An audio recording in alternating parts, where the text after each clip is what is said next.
dia, turma! Dando continuidade aos nossos estudos nessa manhã de sexta-feira, dia 7 de agosto, agora iremos trabalhar com a disciplina de Geografia, onde daremos início ao nosso estudo do capítulo 1, caderno 3, intitulado Os Indígenas no Brasil. Vamos lá? Então, já estamos aí estudando também outra disciplina, né, sobre a origem, sobre a história dos povos indígenas, né, esses seus hábitos, seus costumes, e também aqui na disciplina de Geografia daremos continuidade a esse estudo sobre os povos indígenas do Brasil, certo? Para iniciarmos o nosso estudo aí na primeira página do material de vocês, né, temos aí um texto, né? Esse texto é obra do escritor Daniel Munduruku, um escritor de origem indígena, e esse escritor ele possui vários livros premiados. Suas obras apresentam mais sobre nossos povos, como compreender melhor sua cultura e tratá-los com mais respeito. Olha só, vamos fazer juntos a leitura deste texto e depois discutir essas questões logo abaixo do texto aí na página 3, ok? Vamos lá. A raiva de ser índio. Eu nasci índio, mas não nasci como nascem todos os índios. Não nasci numa aldeia rodeada de mato por todo lado, com um rio onde as pessoas pescam peixe quase com a mão, de tão límpida que é a água. Não nasci dentro de uma uca munduruku. Eu nasci na cidade, acho que dentro de um hospital. E nasci numa cidade onde a maioria das pessoas se parece com índio, Belém do Pará. Só não gostava de uma coisa, que me chamassem de índio. Não, tudo menos isso. Para meu desespero, nasci com cara de índio, cabelo de índio, apesar de um pouco loiro, tamanho de índio. Quando entrei na escola primária, então foi um Deus nos acuda. Todo mundo vivia dizendo: olha o índio que chegou à nossa escola. E por que eu não gostava que me chamassem de índio? Por causa das aldeias, imagens que essa palavra trazia. Chamar alguém de índio era classificá-lo como atrasado, selvagem, preguiçoso. E como já contei, eu era uma pessoa trabalhadora que ajudava meus pais e meus irmãos, e isso era uma honra para mim. Mas era uma honra que ninguém levava em consideração. Para meus colegas, só contavam a aparência, e não o que eu era e fazia. Daniel Munduruku, da obra Meu Avô Apolinário, um mergulho no rio da minha memória. São Paulo, 2005. Olha só, esse texto, né, fala um pouquinho da vida de Daniel, né, e do fato dele não gostar de ser chamado de índio, porque as pessoas, né, faziam a assimilação que índio era o quê? Pessoas seres selvagens, né, isso? Preguiçosos, atrasados, e na verdade sabemos que não é nada disso. Então tratava a palavra índio, né, como um termo pejorativo, onde tem um sentido ofensivo, certo? Bom, relacionado ao texto, temos aqui 4 questionamentos, certo? Em que vocês irão responder. O primeiro diz o seguinte: onde nasceu Daniel Munduruku? Olha só, quem prestar atenção na leitura vai responder facilmente, certo? Segundo questionamento: o que o nascimento de Daniel Munduruku teve de diferente de outras crianças do povo Munduruku, né? Podemos perceber aí, durante a leitura do texto, que Daniel, ele nasceu na cidade, né? Diferente de outras crianças Munduruku, que nasceram nas aldeias indígenas, né? Isso, onde desde cedo tiveram contato com a natureza, certo? Então, é o que diferencia Daniel de outras crianças. Terceiro questionamento: quais eram as condições socioeconômicas da família de Daniel Munduruku? Como isso pode ser percebido pela leitura do texto, né? Podemos perceber que Daniel, ele era de origem, que ele era uma família pobre, né? E os irmãos dele precisavam trabalhar na cidade para poder ajudar nas despesas da família, da casa, né? Quarto questionamento: por que Daniel Munduruku não gostava de ser chamado de índio na escola em que estudou na infância, né? O Daniel deixou isso bem claro. Ele não gostava de ser chamado de índio porque o tratamento era desrespeitoso, né? As crianças associavam o termo índio, como já havia falado, como pessoas atrasadas. E ele não se identificava com nenhum desses adjetivos, né, utilizados pelas crianças da sua escola. Então, Daniel não gostava de ser chamado de índio. Vamos lá. Falando de indígenas, não é isso? Então, eles foram os primeiros habitantes do Brasil, né? Quando os portugueses chegaram aqui nas nossas terras, nas terras brasileiras, encontraram os indígenas. Os povos indígenas são considerados os primeiros habitantes do território brasileiro. No século XVI, quando os portugueses chegaram aqui para colonizar o país, se depararam com vários povos que já viviam no território de forma integrada com a natureza, dela retirando apenas o necessário para a sobrevivência, né? Sabemos que os povos indígenas são extremamente cuidadosos com a natureza, né? E tiram dela apenas o que é necessário. Nada de extrapolar, nada de usar produtos de maneira exagerada, né? Sem cometer prejuízo ao meio ambiente. Então, as estatísticas acerca dos indígenas que habitavam o Brasil pré-colonial, ou seja, antes de se tornar uma colônia de Portugal, isso antes, né, dos portugueses chegarem aqui nas terras brasileiras. Existiu aproximadamente 3 milhões de pessoas, 3 milhões de indígenas aqui no Brasil. Já a partir da colonização portuguesa, né, a população indígena foi reduzida drasticamente. Em 1957, não passava de 70 mil pessoas. Olha só, podemos observar, né, que o número de indígenas diminuiu muito depois da colonização, né, portuguesa no Brasil. Por quê? Quando os portugueses chegaram aqui, muitos indígenas, né, entraram em confronto com eles, porque os portugueses vieram usufruir, né, das riquezas das nossas terras, também exploraram muitos indígenas e havia indígenas que não estavam de acordo com aquela atitude dos portugueses, onde muitos foram mortos, certo? Onde muitos foram escravizados e acabaram sendo mortos. E aí houve essa grande redução, né, dos povos indígenas aqui no Brasil. Aqui temos uma imagem ilustrativa, né, mostrando aí quando as caravelas de Portugal chegaram ao Brasil e encontraram os primeiros habitantes, os indígenas. Diminuição dos povos indígenas em 1957.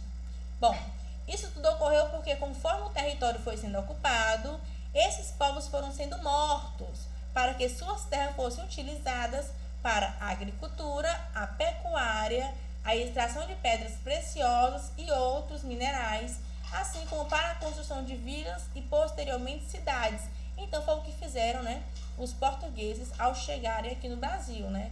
Utilizaram as terras dos indígenas para fazerem aí essas atividades, né? Agricultura, pecuária, extrair pedras e minerais preciosos, certo? E posteriormente foram construindo aí vilas e já depois de um bom tempo, tornando-se uma cidades, né? Várias cidades foram construídas. Essa diminuição de número de indígenas representou a redução das comunidades e das terras ocupadas por esses grupos, né? Mudança da sua cultura, da sua forma de viver, bem como o etnocídio de várias etnias indígenas brasileiras, né? O etnocídio é a destruição da civilização ou cultura de uma etnia por outro grupo étnico. Então é chamado de etnocídio, né? Observe a seguir. Temos aqui na página 4 do material de vocês um mapa do Brasil, né? Onde retrata os territórios indígenas. Bom, meus amores, nesse mapa podemos identificar aí, né, diferentes formas de reservas indígenas, né? Temos aí algumas reservas que foram homologadas, ou seja, reservas que já eram reconhecidas, onde temos aí nessa corzinha laranja mais escura, certo? Temos também as questões demarcadas, que são essas onde estão pontuando aí, que tem esse laranjinha mais claro, certo? São as terras indígenas demarcadas, ou seja, também temos aquelas que ainda estão em processo de identificação, certo? que é onde que está essa parte de verde, essa parte verde. E temos as terras que já são identificadas, né? E que possuem autorização da FUNAI, né? Que é o órgão responsável pelos direitos e proteção aos indígenas e as terras onde eles moram, onde eles são donos, né? Pertencem aos indígenas. Então, nesse mapa, a gente percebe diferentes, né, tipos de demarcações de reservas indígenas. Bom, qual a importância em demarcar territórios indígenas? Tendo em vista a contribuição das culturas indígenas para a cultura brasileira e a forma como se deu a formação do território ao longo da história, a lei brasileira reconheceu os povos indígenas como os originários do país e, por isso, o direito a terem protegidas e preservado as terras que ainda ocupam. Então, por terem sido, né, os primeiros habitantes, nada mais justo de colocar o quê? Dar esse seguro para eles, né? Essa segurança de terem suas terras protegidas e preservadas. Olha só, meus amores. Aí na página 5, né, temos algumas imagens de contribuições indígenas no que diz respeito à culinária, né? Então, podem perceber que os povos indígenas eles têm uma riquíssima, uma cultura riquíssima e que a gente, brasileiros, né, tem só o quê? Ganhado com essa cultura, né? Com esses valores repassados por esses povos. Olha só, temos aí vários hábitos dos povos indígenas brasileiros fazem parte da cultura não indígena, né? Naquelas pessoas que não são índios, indígenas. Por exemplo, originalmente dos tupi, a pamonha era um bolo de milho verde cozido e envolvido em uma folha de bananeira. Então, um prato típico bastante conhecido, né, no Brasil, a pamonha, derivada do milho. Então, temos aqui na primeira imagem, ó, integrantes, né, do Guarani, do estado de São Paulo, preparando os ingredientes para a confecção da pamonha. Já na segunda imagem temos a pamonha, tornou-se um prato típico da culinária brasileira, sendo consumida com frequência em festas juninas e feiras livres, principalmente nos estados da Bahia, Mato Grosso, São Paulo e Minas Gerais. Então, são as regiões, né, que mais consomem este prato típico, né, originário da cultura indígena dos Guaranis. Índio ou indígena? Povo ou tribo? Qual a nomenclatura correta? Vamos lá. Como visto na abertura deste capítulo, o termo índio ele pode ter sentido pejorativo, certo? Fazendo associação com o indivíduo selvagem, atrasado e preguiçoso. Assim, o adequado é referir-se aos povos originários do território brasileiro como indígenas, certo? Então, o correto é chamarmos de indígenas, ok? E não índio, devido ao termo aí pejorativo que carrega ao nomear uma pessoa de índio, ao chamar uma pessoa de índio, certo? Então, a nomenclatura correta é indígenas. Do mesmo modo, devemos nos referir aos indígenas como povos e não tribos, pois há grandes diferenças culturais, linguísticas e de costumes entre eles. Então, sabemos, né, que cada povo se diferencia do outro, com cada um com seus hábitos, com seus costumes, com seus rituais. Então, sempre ao nos referirmos, né, aos indígenas, devemos nos referir como povos e não tribos, ok? Atualmente, segundo dados do IBGE, Instituto Brasileiro de Geografia e Estatísticas, obtidas pelo Censo Demográfico do ano de 2010, existem aproximadamente 305 etnias indígenas no Brasil e cerca de 274 línguas indígenas registradas. Olha que riqueza, certo? Então, no Brasil, temos em torno de 274 línguas indígenas, né? Então, uma variedade aí bastante rica e importante para a nossa nação. E devemos, sim, preservá-las e proteger esses povos, certo? De maneira geral, a maior parte da população indígena brasileira atualmente vive nas zonas rurais, né? Porque é onde ele tem mais contato com a natureza, certo? E vive da maneira no qual eles sempre viveram, com contato à natureza, ao ar livre, com os animais, né? Mas também há uma parcela considerável desses povos indígenas, né, que passaram a viver nas zonas urbanas.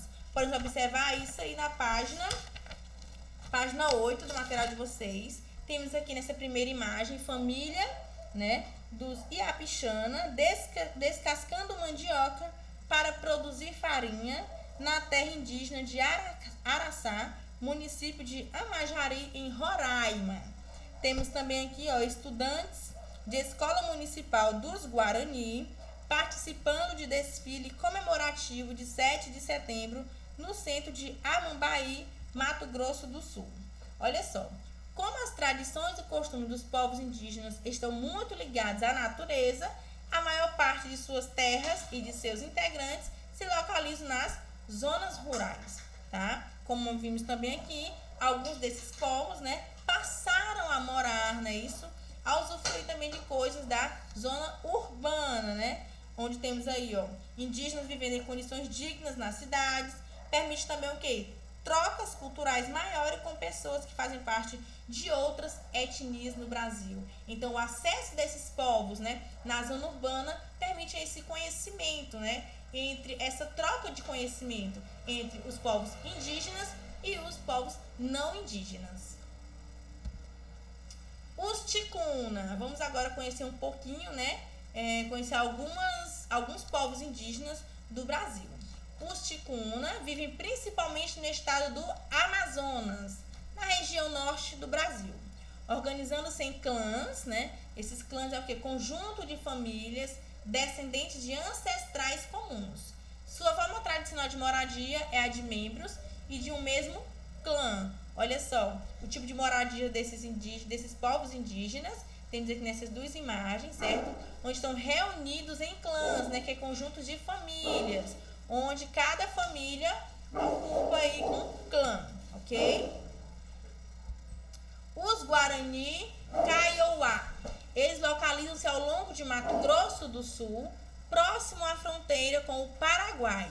É frequente a prática de cantos, rezas e danças para as mais diferentes atividades cotidianas, como auxiliar no período das colheitas. Essa prática é conduzida por um xamã. Xamã é tipo o chefe daquela comunidade, né? Que lidera aqueles povos que moram ali naquela região, naquele lugar. Então, temos aqui nessa imagem, né, um xamã guarani em cerimônia durante comemorações da Semana dos Povos Indígenas no município de Amambai, Mato Grosso do Sul. Os Terena. Os Terenas são grupos que habitam principalmente os estados de Mato Grosso do Sul e São Paulo, com um nível maior de integração à vida urbana e aos não indígenas, se comparado às demais. Por esse motivo, é comum encontrar membros desse povo exercendo atividades econômicas nas cidades, como comércio em lojas, certo? E geralmente as coisas comerciadas nessas lojas, né, que são gerenciadas por os povos terena, são artesanatos feitos por integrantes do povo terena, certo? Sabemos que os indígenas, eles têm muito contato com a natureza e produzem artesanato, né, retirados desses lugares. Os Kayakang vivem nos estados do Rio Grande do Sul, Santa Catarina, Paraná e São Paulo, né? São os estados onde podemos encontrar uma maior quantidade, né, desses indígenas. Trata-se de um grupo com grande tradição na confecção de armas e instrumentos musicais, como buzina de chifre de boi, apitos de taquara, flautas e maracás. Aqui nesta imagem, temos aqui alguns instrumentos musicais confeccionados, né, pelos povos Kayakangues. Instrumentos esses confeccionados através de madeiras, onde temos aí flautas, maracás e vários outros instrumentos. Bom, e como proposta de atividade, meus amores, da aula de hoje, olha só, vocês irão fazer uma leitura, isso mesmo, façam uma leitura do capítulo 1, certo? E em seguida, vocês irão responder a primeira atividade do livro, página 3, relacionada ao texto que lemos. Irão responder página 3, 6, 7, ok? Página 10 e 11. Lembrando, meus amores, que qualquer dúvida pode me perguntar pelo WhatsApp, estarei disponível, ok? Lembrando que o prazo de envio desta atividade é até o dia 13/8, portanto, quinta-feira. Então, desde já, desejo a vocês um final de semana abençoado, tá? Aproveitem aí o domingo, né? Comemoração ao Dia dos Pais. Aproveitem esse dia para passar esse dia com os pais de vocês, né? Quem puder passar o dia com os pais. Quem não puder, manda um recadinho, um bilhetinho, tá bom? O importante é o quê? Vivermos bem, certo? E aproveitar cada momento ao lado das pessoas que nos amam e cuidam da gente. Ok, meus amores? Então, um beijo, fiquem com Deus e até segunda-feira. Tchau, tchau.